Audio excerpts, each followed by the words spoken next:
Marie, proche aidante de Marie-Ève, ma fille. Elle est née avec le syndrome de Townes-Brocks, qui est un syndrome très, très, très rare. Peut-être une centaine de personnes dans le monde ont été diagnostiquées. Ça occasionne des problèmes, par exemple, à 1 an, elle a dû être opérée à cœur ouvert. Elle prenait pas de poids, elle n'avait pas de tonus. Ça a été long avant, elle n'a pas marché avant 2 ans et demi. Elle a commencé à faire de l'insuffisance rénale. À 15 ans, elle a commencé à faire de la dialyse. Après ça, à 18 ans, elle a eu un rein. Puis elle a aussi une légère déficience intellectuelle aussi. Puis à 18 ans, elle a eu une greffe. À 24 ans, elle avait développé une tumeur au cerveau, cancéreuse. Là, elle a perdu son côté droit. Donc, avant ça, elle était quand même autonome. Elle était en appartement. Elle avait un suivi avec les filandières. Elle avait une éducatrice. On l'aidait, tout ça. Mais là, elle a perdu son côté droit, donc elle ne pouvait plus rester dans son appartement. Elle est revenue à la maison. Évidemment, elle a eu des traitements de chimio, de radiothérapie qui ont fait qu'elle a réussi à marcher avec une marchette.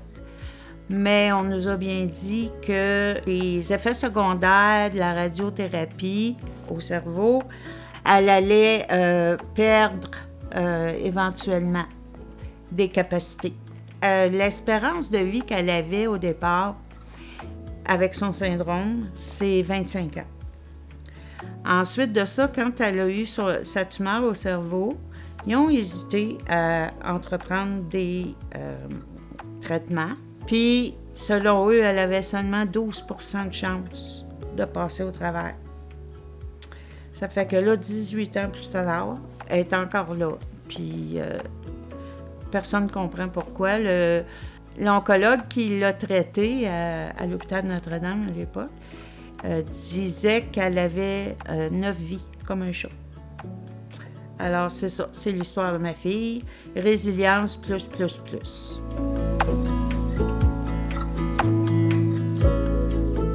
Je pense que son rôle, là, c'est de montrer aux autres là, qu'on n'a pas à se laisser abattre, on n'a pas à se laisser, tu sais. Elle nous donne à tout le monde une leçon de résilience, une leçon. Là, tu vois, au mois de juin, elle a appris qu'elle ne pourrait plus se nourrir par la bouche. Elle doit être gavée tout le temps maintenant. Il n'y a plus rien qui peut rentrer par la bouche. Elle prend ça en plus. Elle dit, il faut que je le fasse, je vais le faire encore une fois. Puis on lui a offert, le médecin lui a dit, tu serais éligible pour demander l'aide médicale à mourir. Non, elle refuse ça complètement. Alors, je pense qu'elle donne des leçons de vie, puis elle a un charisme incroyable partout où elle va. Tout le monde, comme là, à la résidence où elle vit, les autres résidents qui sont autant ou plus handicapés qu'elle, là, ils s'occupent d'elle, puis, tu sais, là, ils font attention, ils l'aident, tu sais. C'est vraiment, là, elle a vraiment, je sais pas, elle a quelque chose, là, de particulier, là, qui fait que on veut l'aimer, puis on veut on veut l'aider, on veut, c'est ça, faire pour elle, ouais. Elle s'est bien adaptée. Elle les aime bien, les préposés. Les préposés l'adorent. Il y en a une qui dit « Je suis tellement contente quand je travaille le matin parce que je viens réveiller Marie-Ève, puis c'est mon rayon de soleil. Elle a toujours un beau sourire, Je connais personne, moi, qui a réussi à passer autant d'épreuves et être encore là aujourd'hui et avoir encore envie d'être là. Tu sais? Non, vraiment, là, oui, c'est mon idole. C'est mon idole, ouais.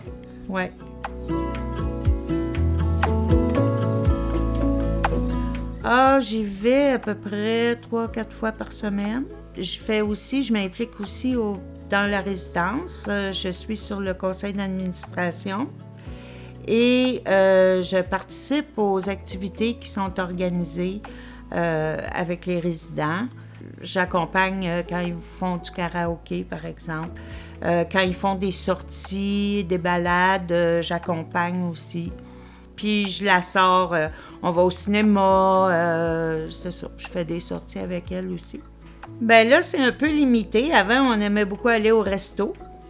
Mais là, plus de resto, plus avec le gavage. Alors, on va au cinéma ou on va prendre des marches, la faire sortir, marcher et elle rouler, là, évidemment, là, dans Joliette, puis se promener, là, ouais. Ça me fait beaucoup de bien. C'est du temps agréable que je peux passer avec elle où je ne suis pas à lui donner des soins. On est ensemble, tout simplement. C'est ma fille. Je passe du temps avec ma fille, agréable. Puis j'aime beaucoup les autres résidents aussi, tu sais. Fait que je les aide aussi. Puis c'est comme une famille, hein. Puis j'ai l'impression que je fais partie de cette famille-là. Oh, ça a été dur. Ça a été dur. Parce que, ben d'abord, Marie-Ève, c'est elle qui a demandé à aller dans la résidence. Elle nous disait qu'elle voulait être avec des personnes comme elle. Ça fait qu'elle a attendu 3 ans. Ça laisse d'attendre 3 ans. Puis, ce que j'aimais de cette résidence-là aussi, c'est que c'est une ressource communautaire. Seulement 9 résidents avec des préposés, une infirmière, cuisinière. Et ça évite qu'elle se retrouve éventuellement dans un CHSLD.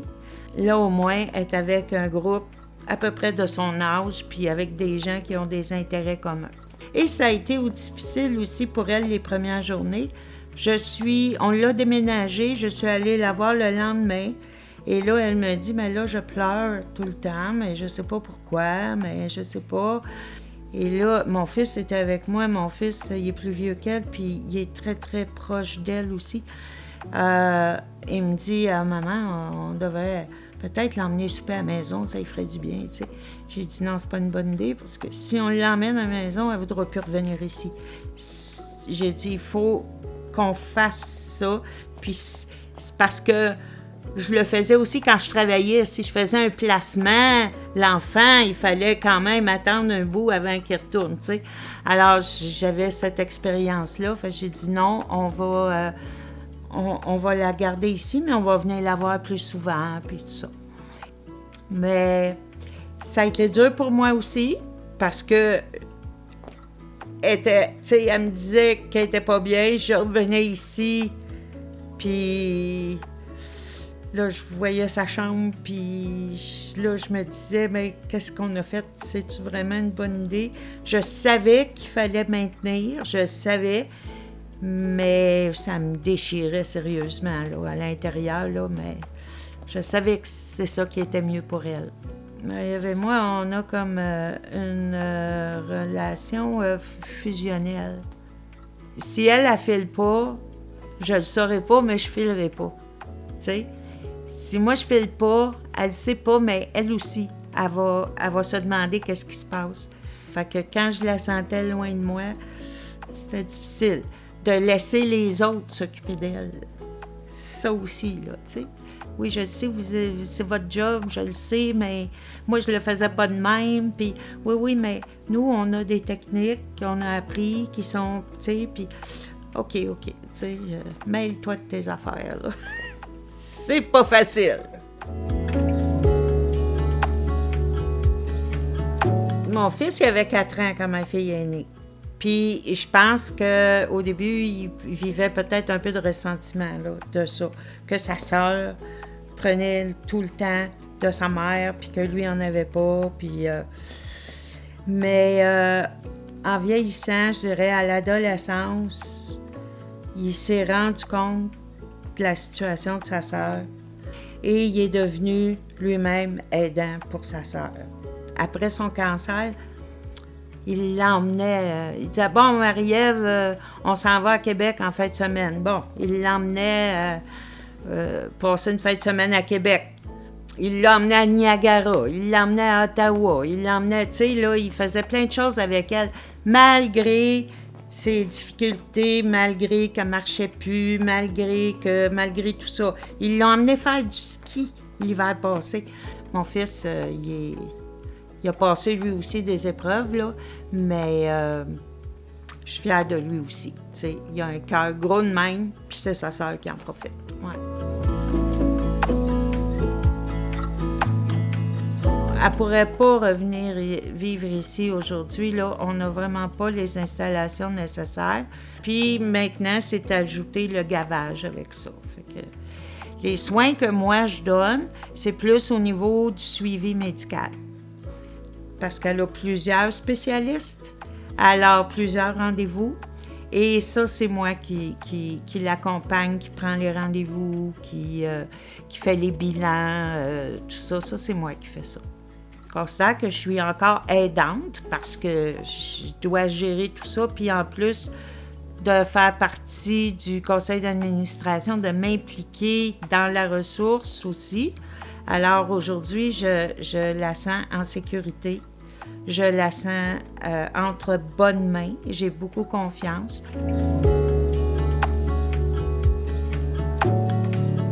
De travailleuse sociale à la DPJ, à Sorel, c'était pas facile.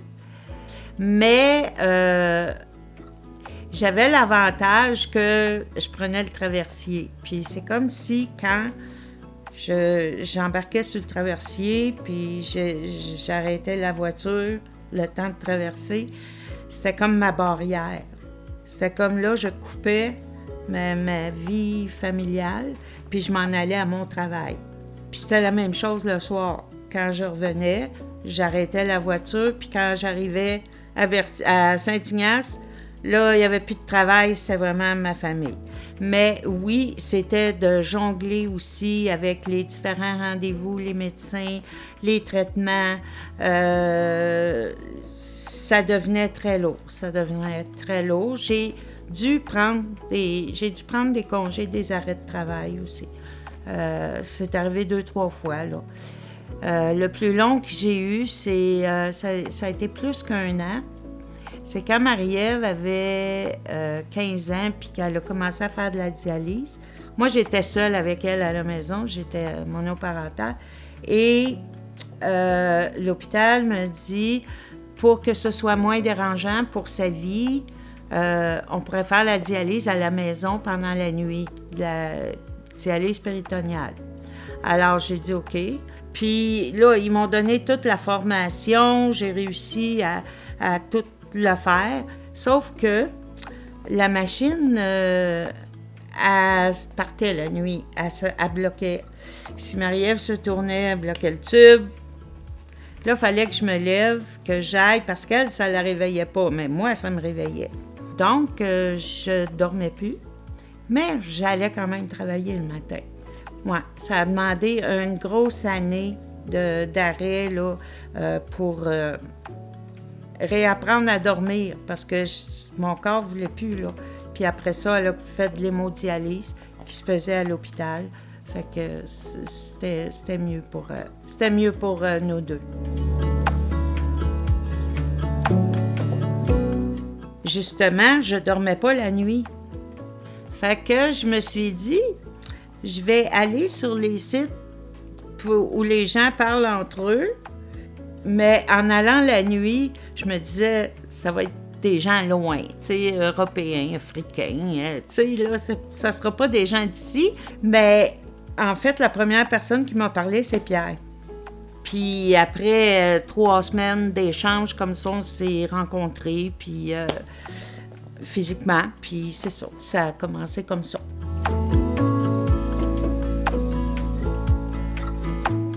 Ça fait 25 ans que je suis avec mon conjoint, mais au départ, c'était...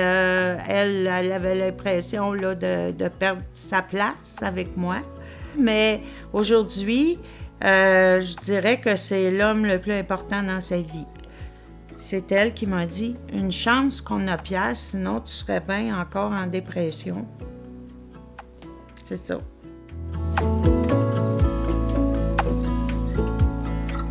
ben, je me suis trouvé des forces que je pensais pas que j'avais, là. Ouais, j'ai dû développer beaucoup de patience. J'ai dû travailler sur moi, sur mon caractère, surtout avec le personnel médical. C'est pas toujours facile. C'est pas toujours avoir à se battre pour obtenir des choses. J'ai dû travailler beaucoup sur ça. Comme je disais souvent, quand je travaillais, j'étais payée pour être polie et gentille et recevoir des choses pas le fun. Mais là, je suis plus payée, fait que ça me tente plus. C'est ça le plus grand défi, je pense. Ouais. La culpabilité. Tu sais, on n'a pas le droit d'avoir des pensées négatives. On n'a pas le droit de ne pas penser à ce qu'on manque. De ne pas penser à ce qu'on voudrait, qu'on ne peut pas faire. C'est difficile. C'est sûr, quand j'ai dû canceller mon voyage c'est ça, tu sais, elle rentre à l'hôpital 2 jours avant que je parte, tu sais. Puis là, tu te sens coupable parce que tu te dis, mon Dieu, quelle mauvaise pensée. Ça n'a pas de bon sens, penser ça, tu sais. Ouais, c'est un grand défi. Puis de ne pas s'oublier, tu sais, c'est ça. Parce que si tu te sens coupable, ben là, tu vas vouloir en faire plus pour compenser. Puis, fait que c'est une roue, là, qui tourne, là, c'est ça.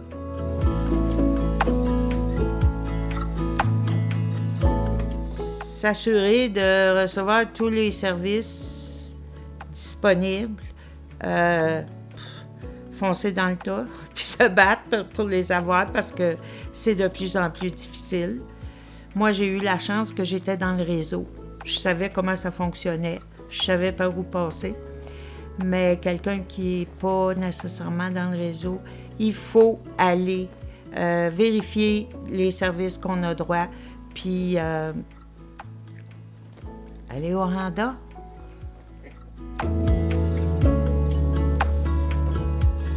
C'est une amie à moi qui était membre, puis m'a dit à un moment donné, mais tu devrais venir. Toi aussi, t'es une personne aidante, puis t'aides. Puis là, c'est parce que j'aidais pas juste ma fille, j'étais dans des CA un peu partout. Tu sais, là, j'étais bénévole à plusieurs places. Elle dit là, pense à toi un peu, tu sais. Alors, je suis allée, j'ai été rencontrer Nancy. Puis, depuis ce temps-là, mon Dieu, ça fait tellement de bien. Moi, je vais dire, la chose que je remarque le plus, ça fait du bien de recevoir au lieu de donner. Puis là, j'ai vraiment l'impression que je reçois de l'aide au lieu d'en donner, et ça fait du bien. Ça fait beaucoup de bien. Excusez le langage, là, mais maudit que vous faites une belle job au Randa. C'est tout. On va entendre mon rire derrière ça, mais c'est pas grave. Tout? C'est tout.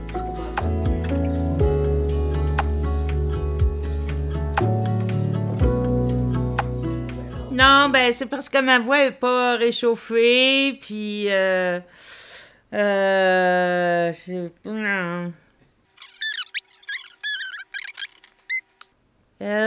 Eleanor Rigby died in the church and was buried along with her name.